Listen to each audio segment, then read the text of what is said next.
So I just want to go back to a few sentences that I read earlier. Knowing what I really want, I now speak with authority to my own mind, and the sum total powers of the universe automatically produce my command in form. This is my power and my authority as a son of God. So if you weren't here last week, you may want to watch the video on YouTube so you can catch up, because it looks like so far this may be a series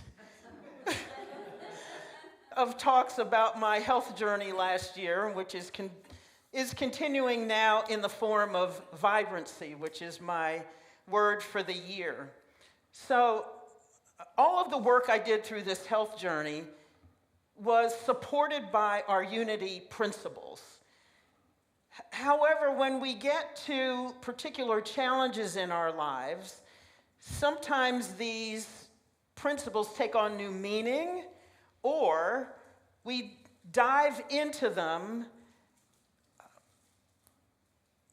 more expansively, which I did. So I knew rationally, again, that these principles would support me, but I had to use them at a much different level than I ever had before, because I had to get from the head to the heart. Knowing that something can support you, especially your spiritual principles, is different from feeling and embodying those principles and the things that they will bring you in form. So I knew, again, once I got past all the gnashing of teeth and the screaming and yelling and the crying, and then there was a lot of that, and it continued for, I would say, at least the fear and waking up in the middle of the night in a hot sweat continued for about a month off and on. But one of the principles that was particularly helpful to me, and which I really, really had to work on, and which I still use today very definitely, was that our thoughts and our words are important, and that they do bring to life our experience, and that we can determine our experience by our words and our thoughts. So I knew immediately that when I drove in to the oncology center that I was not parking in the parking lot for cancer patients. I did the first day, and then as I drove out, I went, I don't think I'm affirming that. Because I'm not a cancer patient. I am not now, right after diagnosis, and I will never be. So I never parked in that parking lot. I said, as long as I have strength, I'm parking where everybody else parks, and I'm walking myself in. And that was huge for me. So I never, ever parked in that parking lot again, because I wasn't going to affirm it. Now when I still go there monthly, I still walk past that sign and go, not me, never was, never will be. And so that was the first one. And then I knew that the people in my life that I told about this journey, that I wanted them too to support me in that.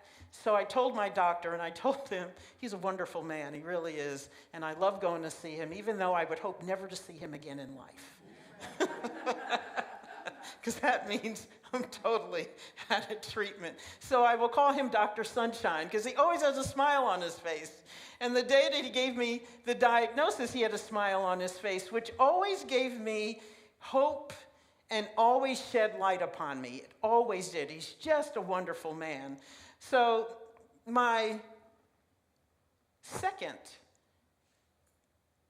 appointment with him, yes, I told him, you can never speak the diagnosis to me. You can't say those words. And he just looked at me. And sometimes he still gives me that look like, oh God, she's asking for something else now. But he always walked this journey with me the way I needed to work it. And I thank him for that. 1,000,000%, I really do. And so he would be talking and he would launch into something and he would go, and he'd pause. I said, you can call it anything else, but you can't say the words. And so I would look at him and go, and so he would say, the stuff? I said, okay. And he would continue his sentence. And we went on like that, and we still do. Now he says it occasionally, but I'm okay because I don't have an emotional attachment to those words anymore. I don't. It's gone. But I still don't say them because what I needed was to protect myself and to protect my mind and my heart. Because every time in the beginning that I heard those words, I spiraled down. And the fear would come up. So I just let people in my life know that knew you can't say those words. And I don't think most of the people that I told knew what the words were. I just told them I've had a diagnosis, and I gave them some general information, but I was careful about the words I used. I also never said the words, I never said the C word, which just sounds really weird. But that's what I needed to do. I never called my medication by anything negative, because most people think and say and believe that chemotherapy and any medicine that is used to treat cancer is poison. I never, ever said that because there was no way that I was going to affirm that poison was going in my body. And so I called my medication, maybe that was a Freudian slip. I called it Love and Light. Always. And every single time I went for a treatment, every time I took my oral medication, I said Love and Light is now flowing through my body, and it's doing its perfect work, eradicating everything that is out of alignment with vibrant health. And I knew that I didn't want, oh my God, the list of side effects from each medication was long. I never read them because I didn't want those words in my head. I didn't want to expect anything. So Quentin was tasked with looking at the side effects just in case there's something I need to be aware of. And he would say to me, without going into detail, perhaps you should be aware of this, or maybe you should be careful of that. And so I think only once he said something about using sunscreen or something like that. And I said, okay, I'm good with that. But I affirmed every single day, sometimes several times a day, that all I had was positive effects. So I didn't say the word, I'm not going to have side effects. I said, I'm only going to have positive effects and I'll have even greater results.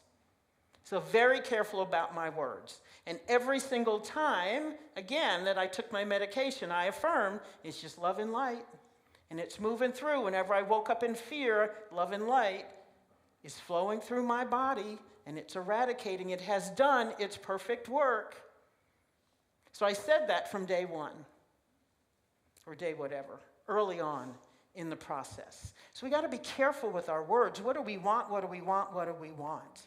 You really have to know when you're dealing with anything that feels huge to you, decide what you want. Whether it's a diagnosis or some other crisis that has happened in your life, decide what you want, no matter what the world believes about what's going on, because there's definitely a mass consciousness about disease, and especially about cancer. And it's interesting that probably my second or third week in from diagnosis, somebody posted on Facebook this huge post, several paragraphs long, about how devastating is, what it's going to do to your family, what it's going to do to your body. It's just going to tear you up, and all the people in your life are going to be like this, and you're never going to be the same. And I thought, okay, yeah.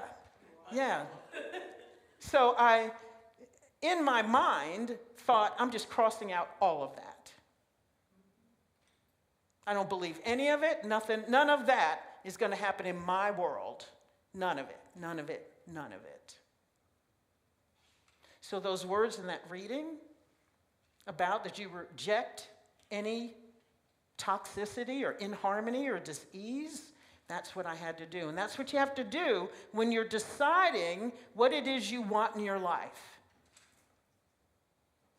When the rubber meets the road and something, what we call devastating, happens, you got to decide what you want. And then decree it and declare it. That word, decree, came up several times in that reading. And that's a strong, strong word, to decree something and declare it in your life. I'm using those words a lot now because I just started using that book. Decree and declare. So don't worry about what the world says about what's happening to you. As an infinitely powerful spiritual being, you get to decide what your life is with that thing. And you can declare it, no thing, nothing. Or you declare its impermanence in your life. You might be here now, but you're not going to be here later. And I decree and declare it. With all authority, as an infinitely powerful spiritual being. And then you hold on to what it is you decided you wanted. No matter what happens. No matter how it looks. And that's not easy. Depending on what's happening. And depending on what it looks like in your life. How it's unfolding. How this thing is manifesting in your life. You still have to decree and declare what you want along with what's going on.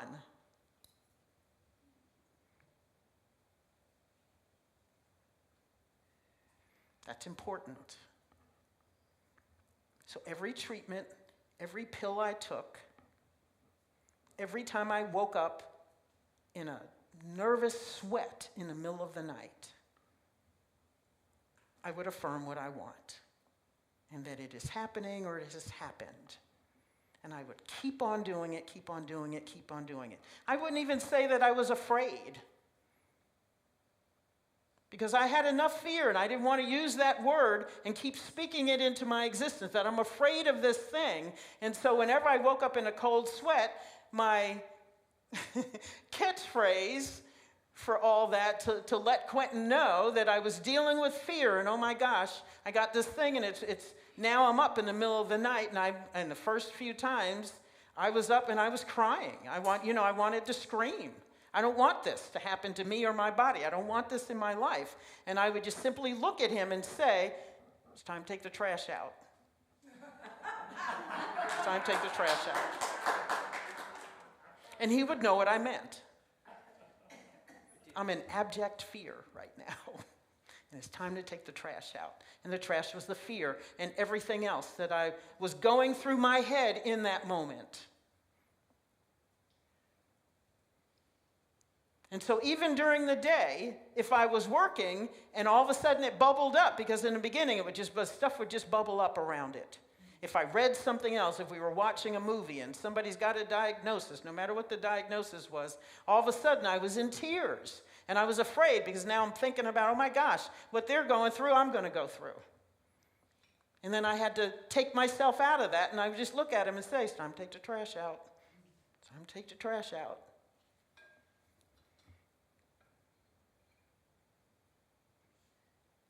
So your thoughts and your words, what you're affirming, what you're decreeing into your life, it's important that you pay attention to that. What are you thinking of? What are you saying? What are you affirming by your actions? For me, parking in that parking lot meant I was affirming that I was a cancer patient.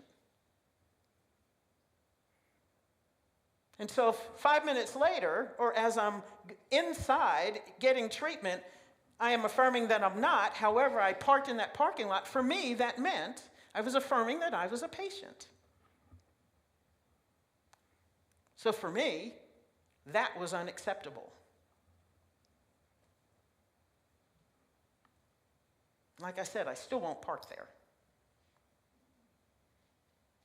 Even if it's convenient, even if it's pouring down rain, even if it's hot as Hades, I'm not parking there.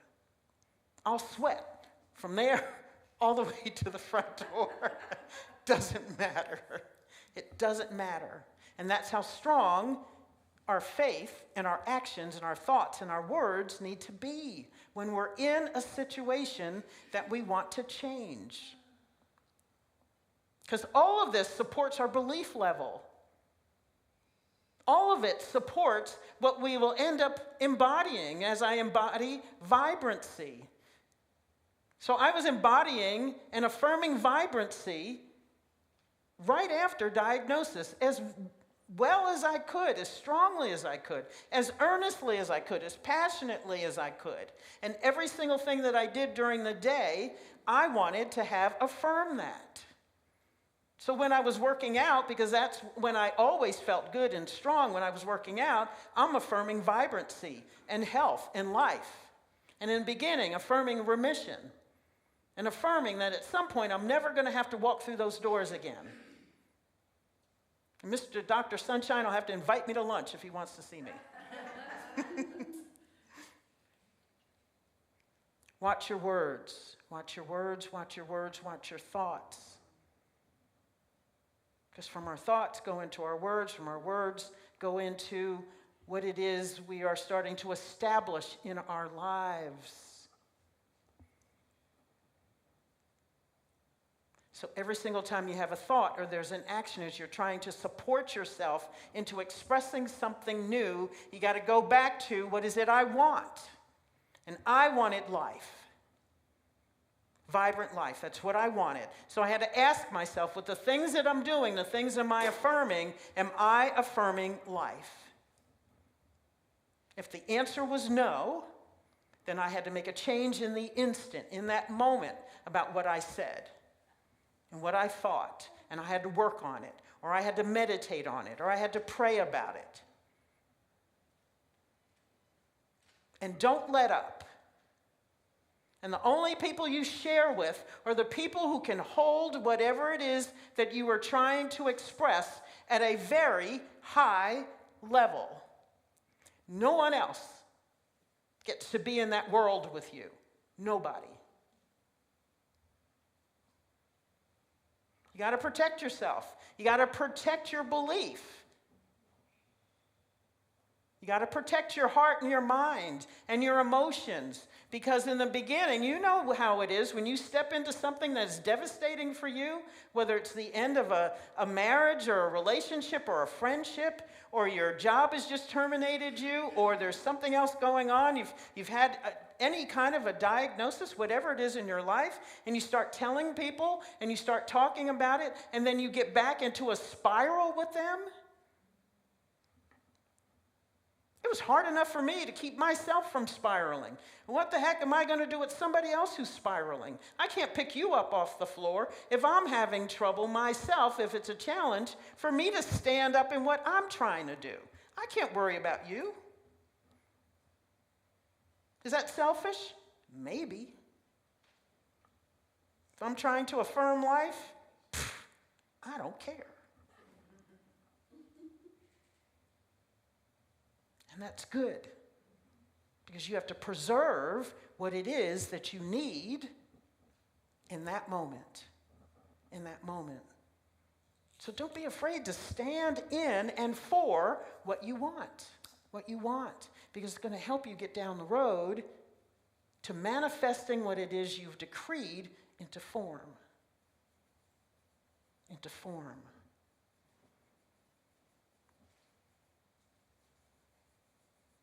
Our words and our thoughts matter all the time. And so now, even when it's not about something big, because now that health journey is not the big thing in my life, it's interesting. That has now taken a back seat to other things in my life.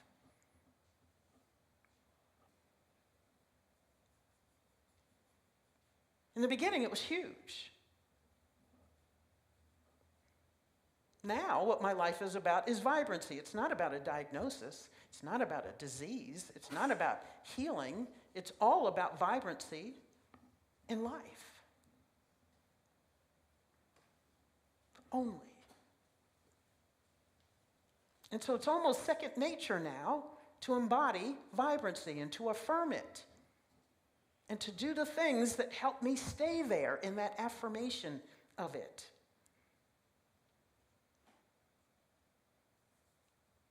And other things, the new things that I have to contend with, those are the things that I'm concentrating on.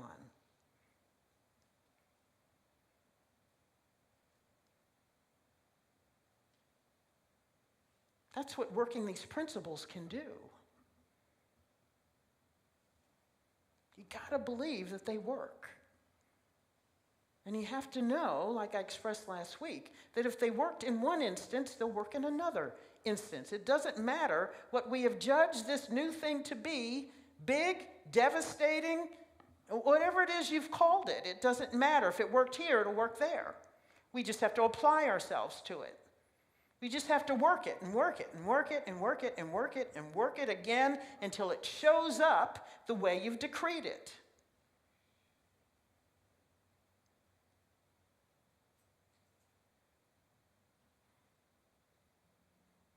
You got to work the principles. It's what I love about them.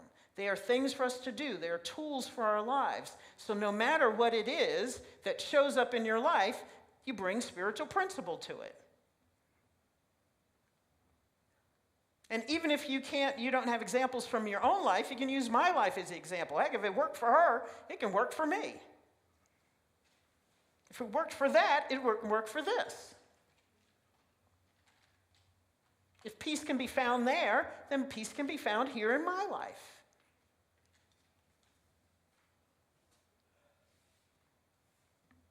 Work the principles. Our thoughts and our words matter. Man, do they matter. They matter because then you bring things into form and matter. They show up in your life. And then you go back to the doctor and he says, I don't see any indication of the disease in your bloodstream. I see nothing. And instead of every week now, I see him every 2 months. I don't even remember when I go now. Half the time when I leave, I'm supposed to check in with his scheduling person. Half the time I just waltz on out because I'm already in a space where I think I no longer have to be here. I used to have to steel myself when I drove down George Bush and I would drive past Renner and George Bush where the hospital and the oncology center is, because I'd brace myself a little bit. Because I'm feeling something. I had feelings attached to being in that building. Now I breeze through, and half the time I don't remember I passed Renner Road. Half the time I have to wait. I'm surprised because the secretaries called me and said, oh, we'll see you tomorrow for your blood test. And I go, oh, crap, that's not on my schedule. I need to put that in my calendar. And I may have to rework something because I forgot I'm supposed to be in there. Because I'm already emotionally, mentally, spiritually never walking in those doors. That's embodying what I want, what I decreed and declared. So what do you want? You have to get so clear about what it is you want regarding this thing in your life. And again, nobody gets to choose what you decree and declare but you. Not even the world, not even mass consciousness. Not even the latest Facebook post. God, help us.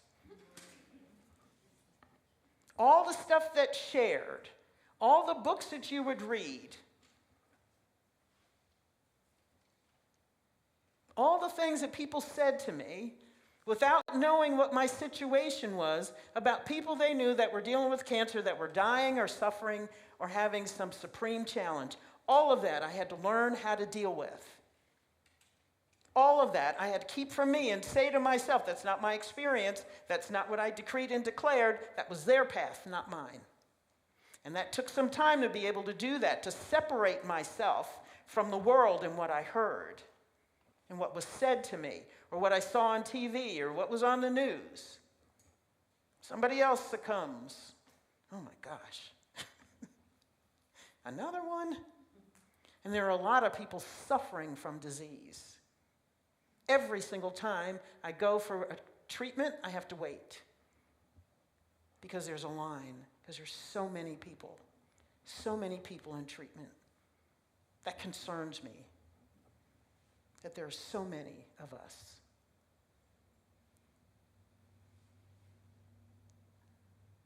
So now when I go, before it used to be that I would go and it was all about me and what am I going through and having to steel myself, protect myself from what I saw and what I heard. Now when I go, I pray for everybody in there. Everybody who's ever walked through those doors, anybody who ever will walk through those doors for treatment, anybody who at that very moment I'm in there might be getting the same news I got 15 months ago. That day was horrifying for me. And so I pray for the people who are possibly hearing and getting that kind of news at that moment. Because it's not about me anymore. Because now I'm not in vibrancy. I know that I'm an infinitely powerful spiritual being. And the strength and power and the vibrancy that I have is enough for everybody in that place. You got to know what you want. You got to know who you are. And you got to know that you have the power to decree and declare.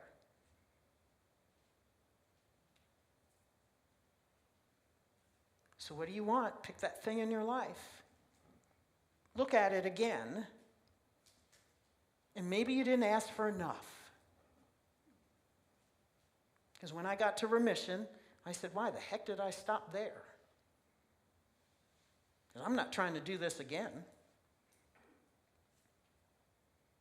I don't want to always think about it possibly coming back. So I said, okay, I didn't ask for enough. Now I'm asking for vibrancy. And being at the point where I never have to walk through these doors again. And me and Dr. Sunshine are just having lunch every year to celebrate and say hi. What do you want?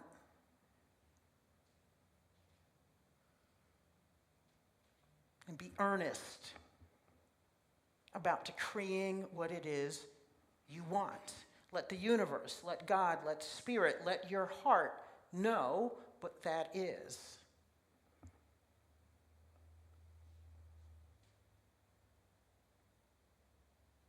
And be bold about it.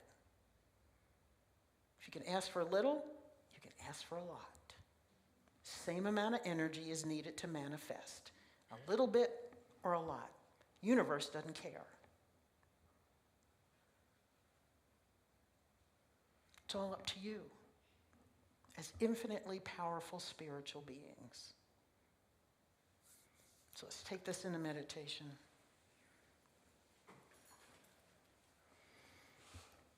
Think about that thing in your life. What is it?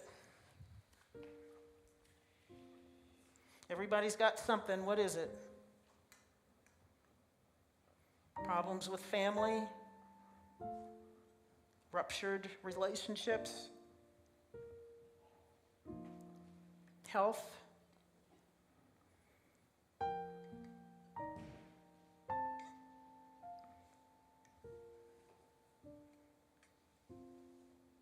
Some chronic condition that perhaps has been around for years?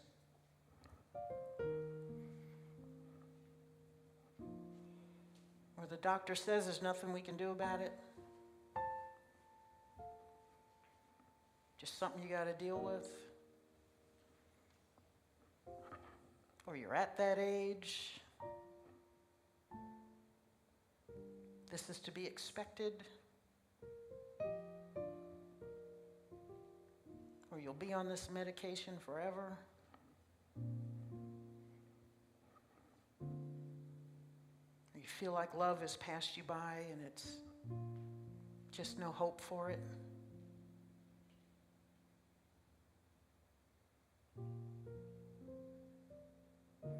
Is it the state of your finances?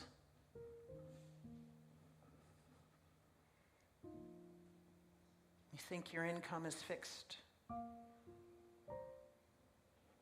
And I just got to deal with the little bit I got?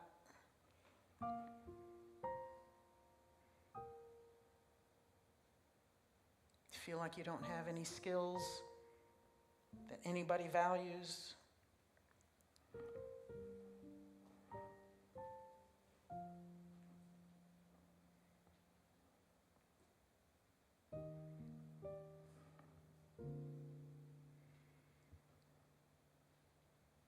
What is it?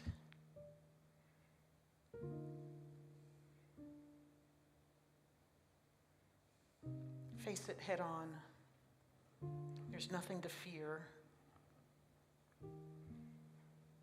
Because there's nothing in this manifest world that is greater than God.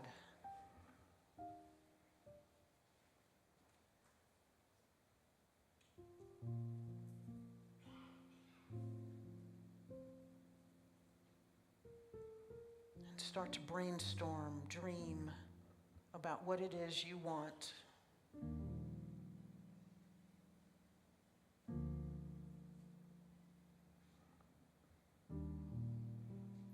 Perhaps what you want is represented in that word you have hanging on the Christmas tree.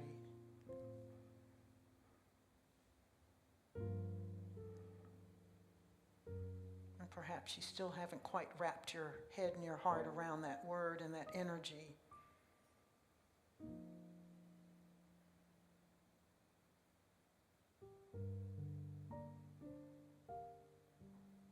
And just when you think you've settled on what you want, maybe expand your imagination to ask for more.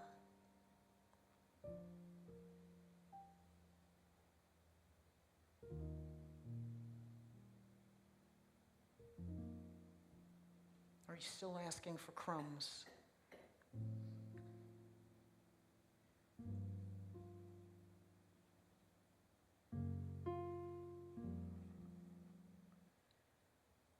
If you can't possibly imagine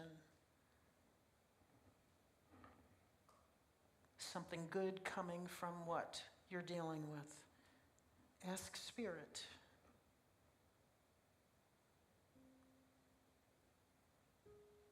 Because in an infinitely expansive world, in a world of unlimited possibilities, what you dare to dream exists and is waiting for you to choose it.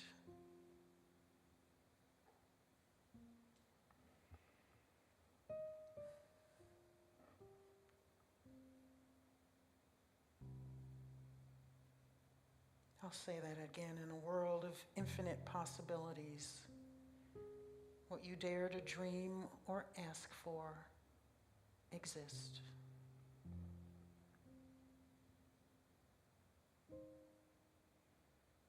And is waiting out there in the quantum field for you to decree it and declare it.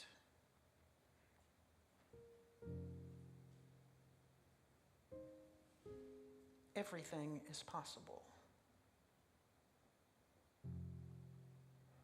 Anything is possible.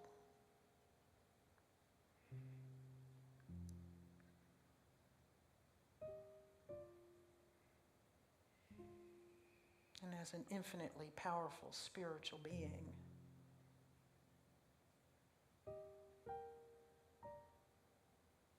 you can bring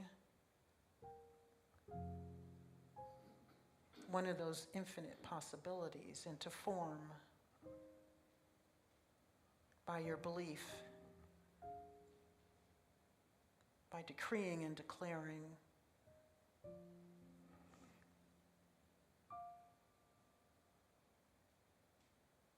by standing in your power, your infinite power.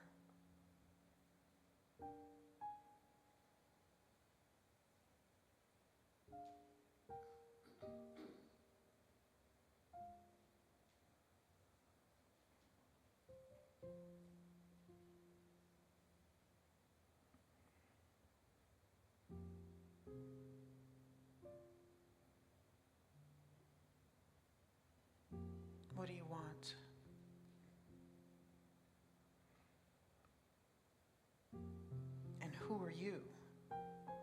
is doing the asking.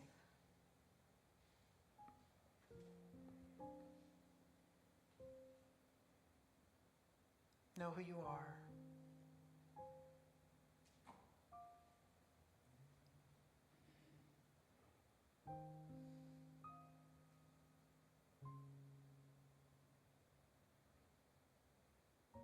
Know who you are. And speak to the thing in your life that you want to change or eradicate. And let it know you are building a container and there is no room in your life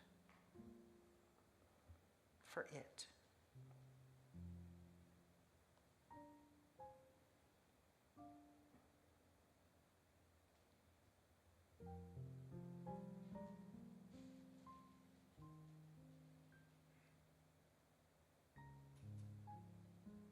I have built a container for my life, and there is no room. There's no room for lack. No room for an absence of love. No room for dis-ease. No room for inharmony. No room for chaos.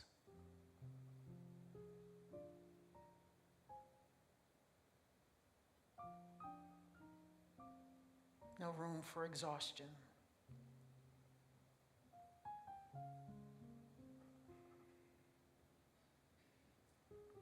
No room for loneliness.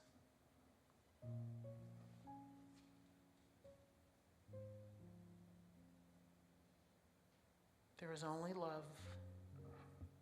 There is only peace. There is only abundance. There is only vibrancy in life. There is only goodness, harmony, unity.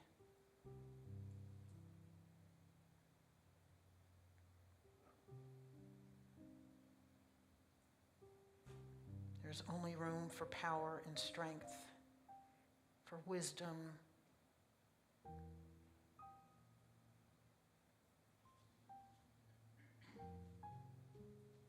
There's only room for joy.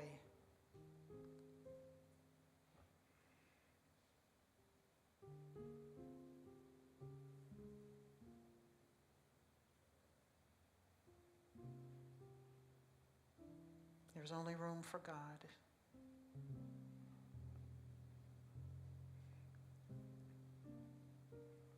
All is well, because all is God and all is good.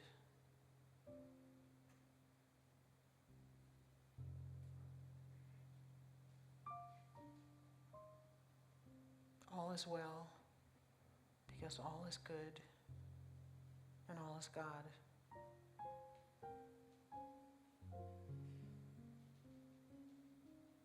Let's take a deep breath together, breathing in life and love and breathing out life and love, for it is all infinite and eternal. Breathing in again, love and life and God, and breathing out love and life and God. Every breath is life, every breath is holy. Breathe it in, breathe it out. Breathe it in, breathe it out.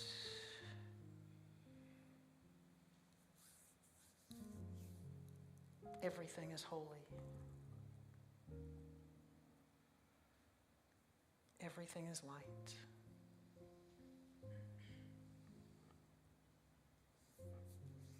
And so it is, and so it shall be.